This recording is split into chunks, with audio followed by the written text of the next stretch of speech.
इस एकादशी के उत्तम व्रत का महत्व विधि पूर्वक वर्णन किया था। भक्तजन ही इस व्रत को प्रेम पूर्वक सुनते हैं और इस लोक में अनेक सुखों को भोग कर अंत में विष्णु लोक को प्राप्त करते हैं। श्री सूत जी बोले, हे ऋषियों, सबसे पहले इस एकादशी महत्व को भगवान श्री कृष्ण ने अर्जुन से कहा था, उसी के अनुसार मैं आपसे कहता हूँ। अर्जुन ने भगवान से पूछा था, हे जनार्दन, इस एकादशी व्रत का महत्व क्या है?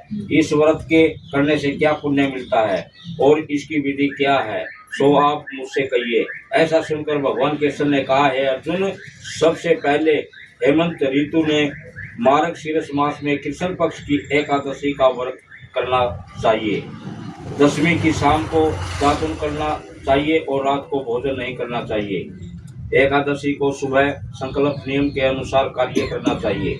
दोपहर में संकल्प पूर्वक पवित्र जल से पुण्य स्नान करना चाहिए। स्नान करने से पहले शरीर पर मिट्टी का चंदन लगाना चाहिए। चंदन लगाने का मंत्र इस प्रकार है, असत प्रांते रथ प्रांते विष्णु प्रांते वसु वसुंधरे उधरतापि वराहेणे कृष्णेन सतबाहुना। स्नान के पश्चात धूप दीप व नैवेद्य से भगवान विष्णु का पूजन करना चाहिए। रात को दीप दान करना चाहिए। ये सभी सत्कर्म भक्ति पूर्वक करने चाहिए। उस दिन श्रद्धापूर्वक ब्राह्मणों को दक्षिणा देनी चाहिए और उनसे अपनी गलतियों की क्षमा मांगनी चाहिए। धार्मिक जनों को शुक्ल और कृष्ण पक्ष की दोनों एकादशियों को एक जैसा समझना चाहिए। उनमें भेद मानना उचित नहीं है। ऊपर लिखित विधि के अनुसार जो मनुष्य एकादशी का व्रत करते हैं उनको शंखों द्वारा तीर्थ में स्नान एवं दर्शन करने चाहिए। दर्शन करने से जो पुण्य मिलता है वह एकादशी व्रत के पुण्य के 16वें भाग के बराबर भी नहीं है।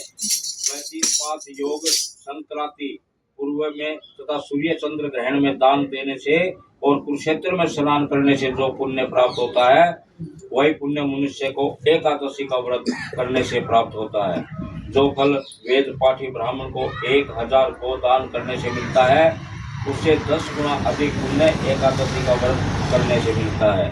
10 श्रेष्ठ ब्राह्मणों को भोजन कराने से जो पुण्य मिलता है वह एकादशी के पुण्य के 10वें भाग के बराबर होता है। अश्वमेध यज्ञ करने से जो पुण्य प्राप्त होता है उससे 100 गुना अधिक पुण्य एकादशी का उपवास रखने से मिलता है। निर्जल व्रत का आधा फल एक बार भोजन करने के बराबर होता है। उपरोक्त कोई सा एक व्रत जरूर करना चाहिए। एकादशी का व्रत करने पर यज्ञ दान तप आदि के फल मिलते हैं, अन्यथा नहीं। अतः एकादशी का व्रत अवश्य ही करना चाहिए।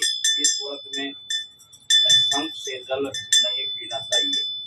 मछली सुअर तथा अन्य एकादशी के व्रत में वर्जित है। एकादशी व्रत का फल 1000 यज्ञों से भी अधिक है। ऐसा सुनकर अर्जुन ने कहा, हे भगवान, आपने इस एकादशी के पुण्य को अनेक तीर्थों के पुण्य से श्रेष्ठ तथा पवित्र क्यों बताया है? सो सब कहिए। भगवान श्री कृष्ण बोले कि हे अर्जुन, सतयुग में एक महाभयंकर दैत्य था जिसका नाम मूर था। उस दैत्य से सभी देवता भयभीत रहते थे।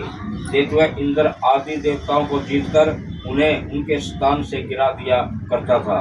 तब देवेंद्र ने महादेव से प्रार्थना की कि हे शिव शंकर, हम सब देवता इस समय मूर नामक दैत्य के अत्याचारों से दुखित होकर मृत्यु लोक में अपना जीवन व्यतीत कर रहे हैं। कृपा कर आप हमें इस दुख से छुटकारा पाने का उपाय बतलाइए।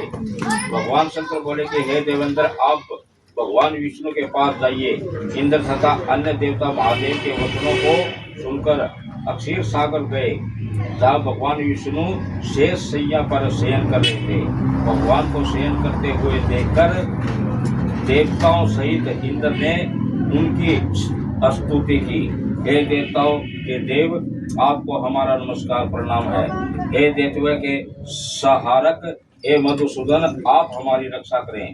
हे जगन्नाथ, हम समस्त देव दैत्यों के अत्याचारों से भयभीत होकर आपकी शरण में आए हैं।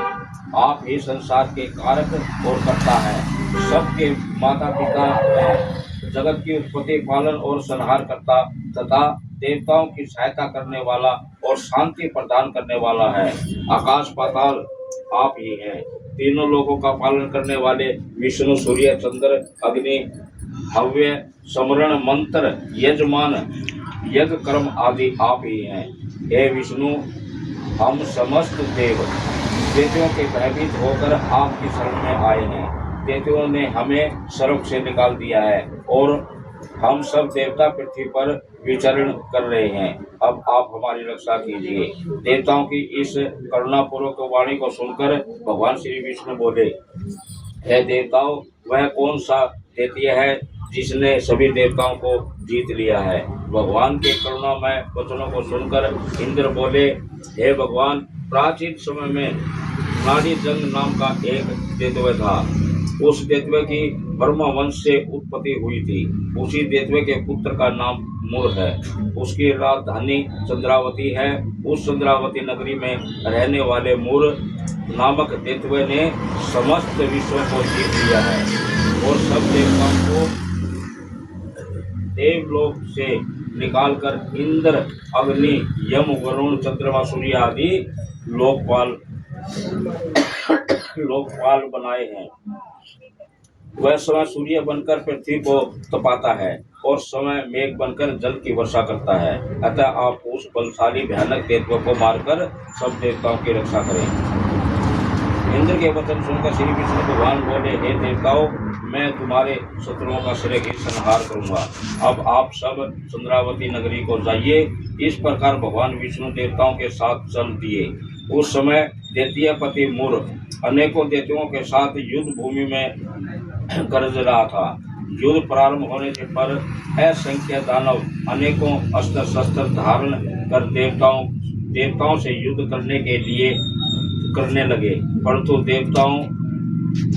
परंतु देवता दैत्यों के समक्ष एक अक्षण भी न ठहर सके। सब भगवान विष्णु भी युद्ध भूमि में स्वयं आ गए। जब दैत्यों ने भगवान विष्णु को युद्ध भूमि में देखा तो उन पर भयानक अस्त्र शस्त्रों से प्रहार करने लगे। भगवान विष्णु भी चक्र और गदा से उनके शस्त्रों को नष्ट करने लगे। इस युद्ध में अनेकों दानव सदा के लिए सो गए, परंतु दैत्यों के राजा मूर भगवान के साथ निश्चल भाव से युद्ध करता रहा। भगवान विष्णु मूर को मारने के लिए जिन जिन अस्त्रों का प्रयोग करते वे सब उसके तेज से नष्ट होकर उस पर पुष्पों के समान गिरने लगते और अनेक अस्त्र शस्त्रों का प्रयोग करने पर